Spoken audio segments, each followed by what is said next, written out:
Testing, 1, 2, 3.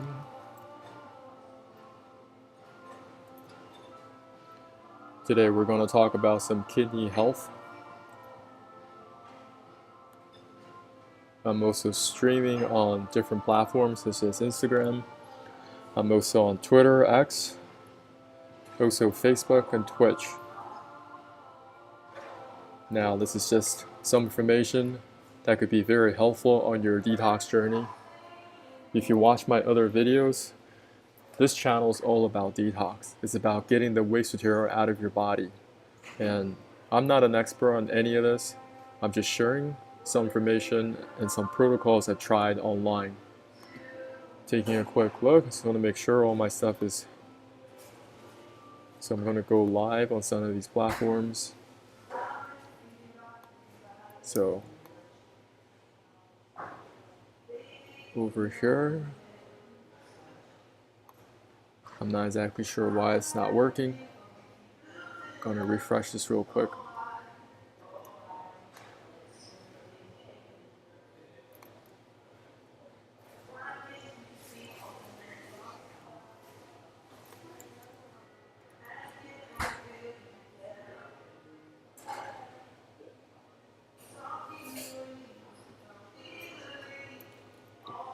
If you're using this stream, you want it to stay probably on YouTube or Facebook, because the dimensions are a little bit different.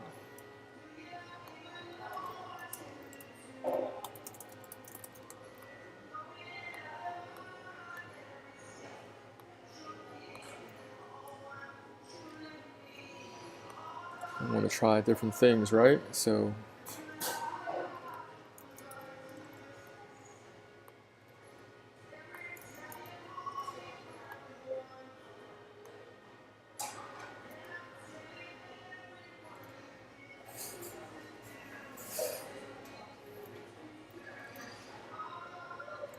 okay, so this should come into stream a little bit. And check on my YouTube, making sure you guys can hear me. We'll get started in a little bit.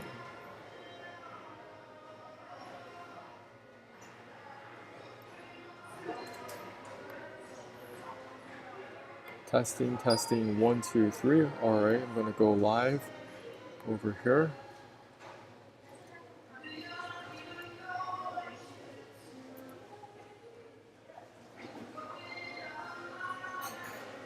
So over here on my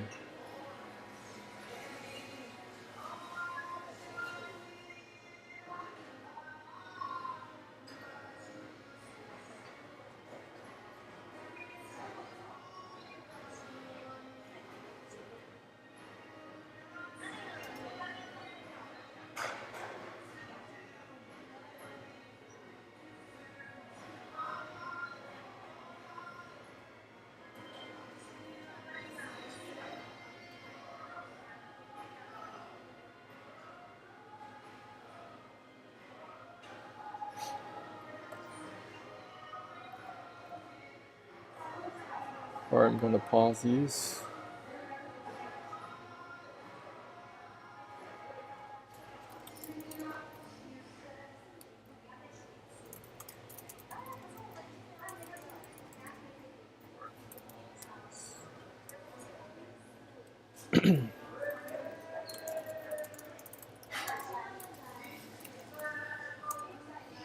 The dimensions are a little bit different on Instagram. Doesn't matter. I'm gonna post this real quick.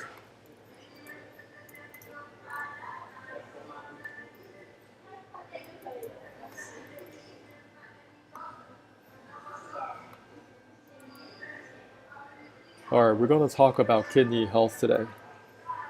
And I've been on this detox journey for quite some time, since 2019. I've been learning about the human body, how my body works, because at that time, I was experiencing a lot of chronic fatigue, had a lot of bloating and gas, constipation problem issues, and did not matter what I was trying. I was taking different supplements. Nothing was working.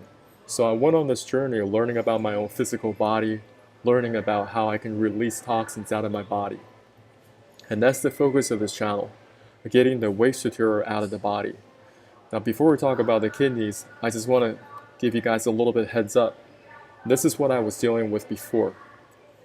I had chronic constipation, the picture on the left, and I had to go to the picture on the right, okay? And it was a long process. It wasn't overnight, and it was a lot of consistency. There was a protocol that I discussed in my earlier videos called the self-flush protocol. This protocol cleans out both the small and large intestines combined. It's that important. Understanding your body, especially the digestive system, you're talking about a very long piece of pipe work. Food enters your mouth, down the esophagus, into your stomach. Digestive enzymes start to break down the food. Food enters your small intestines next, and then you got nutrient absorption in the small intestines. And later, all that stuff gets pushed into the large intestines for waste elimination. Now, through years of eating, there's going to be a lot of trash that just gets stuck inside this pipework. And a lot of people don't know how to get rid of this waste material. And over time, it just compounds. It adds on a little bit more, a little bit more. Maybe an analogy can give you simply, listen, if you are dealing with a broken garbage disposal in your kitchen, or some type of pipe work, plumbing work needs to be done in your kitchen, things are just stuck. The drainage is not going through. Now, if you leave that for a day or two, you can start to smell how awful it is, right? It's that rotting smell. It's that rancid smell. And if you leave it long enough, it's going to smell like roadkill. Okay, when you're driving on the highway and you can smell this aura coming into your car because somebody ran over a skunk. Well, there's a lot of stuff inside this pipework that needs to get cleaned out. And I want you guys to get into this mindset of, okay, instead of just me thinking about kidney health, which I'll discuss today, I want to do a little background stuff, letting y'all know that, listen, you need to find a way to first clean out this pipework comprehensively, get the digestive system cleaned out. A lot of people experiencing colitis, diverticulitis, Crohn's disease, all sorts of gas problems, even hernia, extra gas. And all those problems going to compound. A lot of people, they have that bloated stomach, which I had as well. I had a bloated stomach. I'll show you guys some pictures later. And so last couple of videos, I went over this pipe work. I talked about the digestive system. You guys can go back and getting this pipe work completely cleaned out. Because this pipe work is incredibly long. The small intestine is 4.5 meters, roughly 15 feet. Followed by your large intestine, which is another 1.5 meters, another 5 feet. So together, you have 20 feet of pipework. And until we start to clean this out, that's very hard to recover your health. Now, I also want to touch upon internal parasites. This is a topic people often overlook. There are many different species of internal parasites. Doesn't matter where you live in the world. For example, most people just assume that, oh, I travel abroad, or I don't live in a third world country. Obviously, I don't have any parasites. Incorrect. People are finding worms in their whole food salmon, or if they go to Costco, they're finding these different types of worms inside their fish. And a lot of people are eating rare steaks, a lot of raw fish, sashimi, sushi, sashimi. And a lot of people also have pets, dogs and cats. There are things that's called zoonotic disease. Zoonotic disease, simply, they're different diseases that can transfer from your pets, animals to you. And parasites is one of them. And not going to talk about that today. Maybe I'll do more in-depth videos later. I'm just kind of practicing these topics. And this will be much related to the kidneys because I also want to teach you guys and let you guys know there's something called liver and gallbladder stones, okay? Most people are more familiar with gallstones. Gallstones are hormonal imbalances that could happen, and then, or even parasitic activity that could take place within your gallbladder or your liver. A lot of inflammation here, a lot of destruction, and as a result, you may get different gallstones that's trapped inside your gallbladder. And most people don't know that they may have gallbladders right now. They just don't even know how to get rid of it until it gets so bad. They're starting to get these gallbladder attacks, these sharp pains, so they go to the hospital and they get their gallbladder removed. Now, I have managed to avert this completely.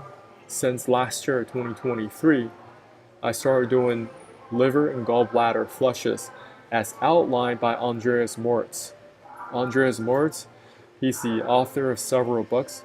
One of the books that he wrote is the Liver and Gallbladder Miracle Cleanse. You guys can check out the protocol on chapter 4. But read this book cover to cover. It's that important. And also another book that he wrote, I think something's called about timeless rejuvenation, something like that. You guys can look that up as well. Yesterday I made a few videos. I made one video regarding this, how to clean the gallbladder and also the liver. I've done this 42 times. The ingredients are simple. And we want to recognize that, okay, we have these filtering organs in our body. There are 3 main filtering organs in our body. Number 1 is the liver. Next you have the kidneys. And next you have the spleen. Okay? Think of it like a filter of your car. Blood is going through here 24/7, 365. Now, the human body, the adult human body, has about 1.5 gallons of blood in the whole body. And that gets cycled through over and over, over and over. Now, think of your filtering organs kind of like an oil filter or a fuel filter. Okay? So if you don't change your oil, something bad's going to happen to your engine. Okay? This is the analogy that I made because I started to look at the body mechanically rather than just as a collection of symptoms that I can fix by taking medications. I've already tried all that, and over the last couple of years I made a lot of progress in my own personal health by thinking about the human body mechanically. Now when you get your oil change, for those of you know you fix your own cars, not only do they change the oil, so the analogy I'm making is the oil is same as the blood, okay, and then the organ itself, the liver, is like the filter. So that's the comparison that I'm making. And when you get your oil changed, they have to change both the oil, so they drain it into a pan, and then they have to take out the oil filter and replace a new oil filter and put in new oil, right? Because if you do not clean that out, if you don't do your oil changes at the proper time, the oil viscosity is going to go up. And over time, your engine performance is going to go down, your gas balance is going to go down, and all sorts of problems. You may eventually get engine failures because you neglect doing that maintenance on your car. Well, how do you do that kind of maintenance with your physical body? Because you don't want to be on that transplant list. It's really tough to get a liver transplant. Where you don't want to be on that kidney transplant list. It's really, really tough. There are so many people lining up for that all day, every day. I come from a place of the liability concerns. I don't want to have problems. Then I try to fix the problem. I want to assume that, listen, I may have a very congested liver right now or gallbladder. I'm going to do everything that I can to get that waste material out of my body, to restore the functions of my body. Jumping over the kidneys, I want to just go through some information regarding the kidneys. So let's take a quick look. I'm just going to read. Okay, this is from kidney.org. Why are the kidneys so important? Most people know that a major function of the kidneys is to remove waste products and excess fluid from the body. These waste products and excess fluid are removed through the urine. The production of urine involves highly complex steps of excretion and reabsorption. This process is necessary to maintain a stable balance of the body chemicals. The critical regulation of the body's salt potassium acid content is performed by the kidneys. The kidneys also produce hormones that affect the functions of other organs. For example, a hormone produced by the kidneys stimulate red blood cell production. Other hormones produced by the kidneys help regulate blood pressure and control calcium metabolism. The kidneys are powerful chemical factories that perform the following functions. Removes waste products from the body. Removes drugs from the body. So for those of you who are taking drugs, a lot of pressure on your kidneys. Balance the body's fluids.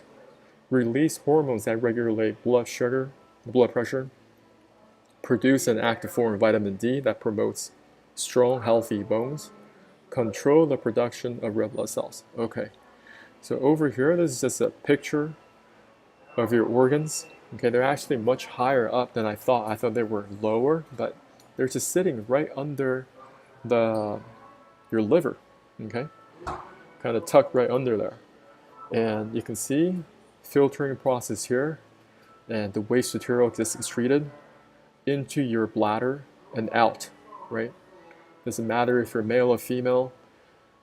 If you're healthy, then you have both kidneys, and you want to do everything that you can, even when you're relatively young, relatively healthy, to improve the functions of your liver, because that's what a lot of people always wait until it's too late. Okay, when it's too late, then you don't know, and you're going to get into a panic, and then you might have to go for a kidney stone surgery. People are going through here and they're removing kidney stones.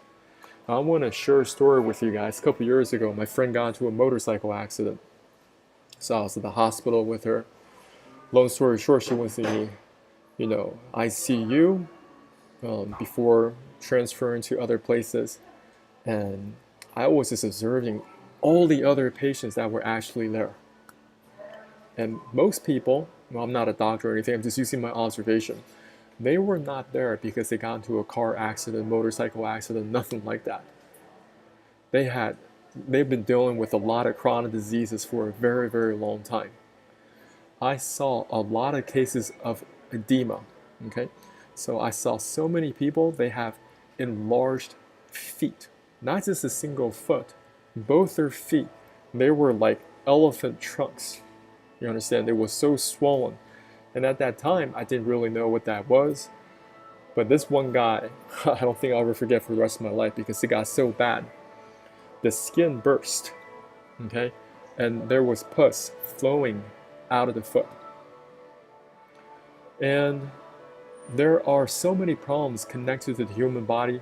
When our body is giving us these signals, it's usually an imbalance, something that's taking place within the body. Now, it's just learned that the kidneys, they're responsible for removing the waste materials, right? So if the kidneys are damaged in any way, then you're going to have a tough time removing that waste material. But it's going to get recycled back into the body. And I'm not a doctor. All I'm saying is, when I talked about that oil viscosity, there's something called blood viscosity as well. There's viscometer, viscos. There are machines that measure the blood viscosity, and I think that people that are dealing with edema, swelling the feet, their blood viscosity is very, very high. And this is kind of like the thick slush. It has to go through all your different organs, right? It doesn't just get trapped in one particular area. And so what do people usually do? They go for dialysis, right? And this is the machine, and every single day, millions of people, they have to do this because they already lost their kidney function. So this machine, it's kind of like that replacement. It helps you detoxify the blood, get the waste material out of the body. Now, this is definitely not a walk in the park, because I used to live at a place, and just a couple of doors down, there was a dialysis center. I used to see these people go in and out, in and out. I mean, it's a horrible existence, because these people, they can't even walk, okay? They're already in a wheelchair, and there are these big vans that take them to these dialysis centers maybe once every couple of days, and they're just in and out, all day, every day. Global fact, 10% of the population worldwide is affected by chronic kidney disease. Millions die each year because they do not have access to affordable treatment, all right? Over 2 million people worldwide currently receive treatment with dialysis or kidney transplant to stay alive. Yet, this number may only represent 10% of people who actually need treatment to live. So people continue to suffer with kidney disease, and I'm trying to figure out what is the root cause and how I can fix it early before I even have any of these symptoms. In fact, I would say now I've connected all these different dots. I think I already had problems with my kidneys before. For example, maybe I eat a very heavy meal and I could sense my feet kind of had this bloated feeling, okay? Um, I don't know how to describe it, but it would subside after a couple of hours. But during that time, I was like, something is wrong. And my heart rate was elevated. Can you see that? So it's a combination of, okay, I'm not detoxing the blood properly. My digestion is not on point. Maybe I ate a lot. I mean, I used to eat so much. It was just ridiculous.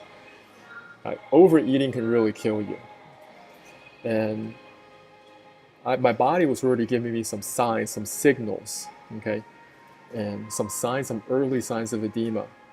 For example, if you're putting on some long socks and you're noticing, hey, after when you take the socks off, there are all these stretch marks on your feet. You may be experiencing some early signs of edema. You guys can find a lot of videos on YouTube, and they're going to show you what are the early signs of kidney disease or chronic kidney disease. Now, I want to avert all this, and I'm looking at this. All right, so I'm dealing with a filter. I don't want to go for a kidney transplant, so I got to take good care of these kidneys as early as possible. And beginning of August, I started to do a protocol as outlined by Andreas Moritz. This is the same guy that also taught how to do the liver cleanses, getting these gallstones out of the body safely. So I think there's a lot of merit to this protocol because I experienced a lot of progress just by doing this one protocol. Every 2 weeks I'm doing this, okay, and I'm still seeing gallstones.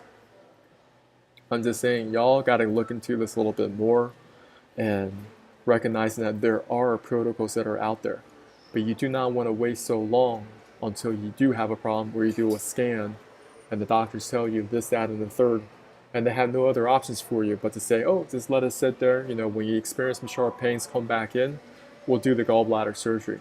Well, kidneys are the same way, and I'm just going to read from his book. Okay, this is the protocol he outlined. You may also need to cleanse the kidneys if the presence of gallstones in the liver or other causes have led to the development of stones in the kidneys or the urinary bladder. The kidneys are very delicate, blood-filtering organs that can easily get congested as a result of poor digestion, stress, and irregular lifestyle. The main causes of congestion in the kidneys are kidney stones. Many kidney stones, crystal, sand, however, are too small to be recognized through modern diagnostic instruments such as X-rays.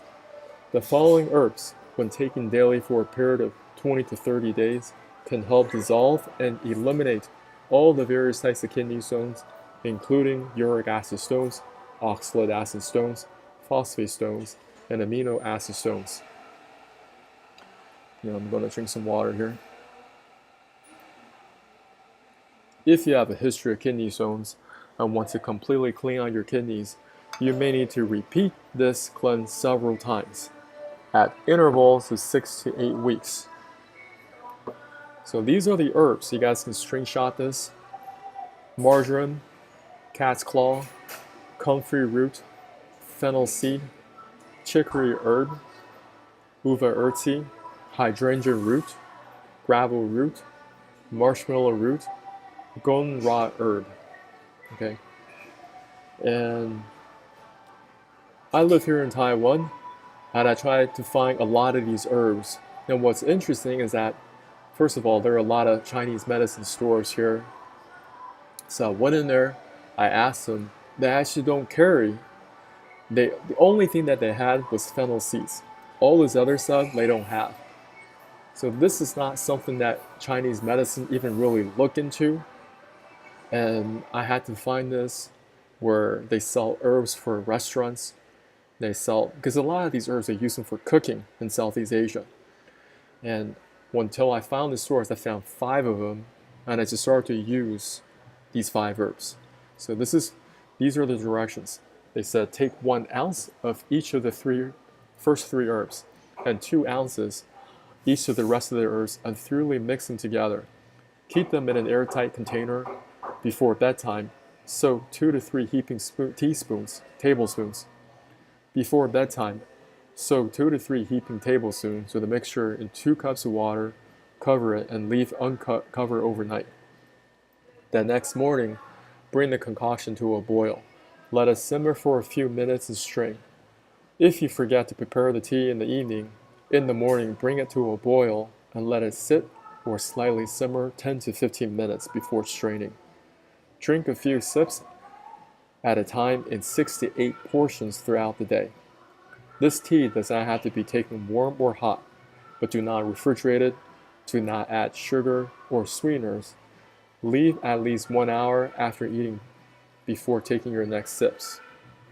So that's what I've been doing. So basically the whole month of August, for August and this month. And now I haven't seen any dramatic changes yet. And here we have, I'm going to keep on reading. Repeat this procedure for 20 to 30 days. If you experience discomfort or stiffness in the lower back area, it is because of salt crystals from kidney stones passing through the ureter ducts of the urinary system. Any strong smell and darkening of the urine at the beginning of or during the cleanse indicates a major release of toxins from the kidneys. Usually, the release is gradual and does not significantly change the color or texture of the urine. Important, during the cleanse, support the kidneys by drinking extra amounts of water, a minimum of 6 and maximum of 8 glasses per day. During the cleanse, avoid consuming animal products, dairy foods, tea, coffee, alcohol, carbonated beverages, chocolate, and any other foods or beverages that contain preservatives, artificial sweeteners, coloring agents. While cleansing the kidneys, harsh substances such as chemicals may not only interfere with the cleanse, but may also injure the kidneys. In addition to drinking this kidney tea each day, you may chew a small piece of rind from organic lemon on the left side of your mouth and a small piece of carrot on the right side of your mouth 30 to 40 times each. This stimulates the kidney's function and triggers the release of specific enzymes that help with the breakdown of certain acidic deposits in the kidneys. Make certain that there are about half an hour in between chewing cycles. Although this is not an essential part of the cleanse, it can enhance its effectiveness. So I'm going to go through taking a quick look. You have here the different types of herbs. You guys can screenshot this. And I also included the Latin.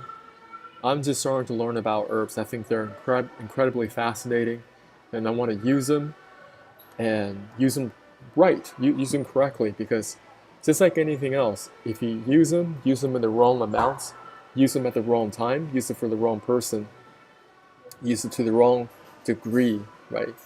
Just like anything, they can harm you. And this is cat's claw. I was not able to find this. Over here, comfrey root, I was able to find this. Fennel seeds, these are very common. If you're talking about Indian cooking, Indonesian cooking, Cambodia cooking, Pakistani cooking, they use a lot of this ingredient. Chicory herb, I was able to find this as well. Ufa urtzi, I was not able to find this herb. Hydrangea root, wasn't able to find this. Gravel root, wasn't able to find this. Marshmallow root, I was able to find this. And over here, goldenrod herb. You'll find a lot of this in North America, Pacific Northwest, Canada, different places like that. Just out in the fields, you might see like a whole field of goldenrod. Now, somebody in Europe actually put together this particular, formula together. You guys can look at this link, herbatech.com, and they mixed in all the different herbs as outlined by Andreas Moritz. And I may have some custom problems that I didn't order here. But for those of you in Europe, you guys can give this a try, right?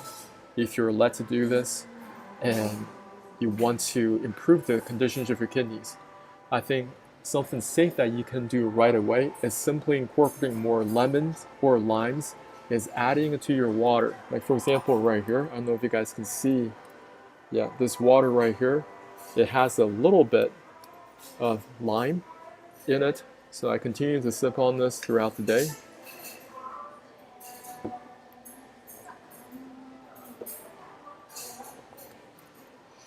And now, there are a lot of products online. I want to tell you guys that before you buy anything on Amazon, you want to look at the list of ingredients and understanding, hey, why are these things actually good for me? How will they benefit my kidneys? So for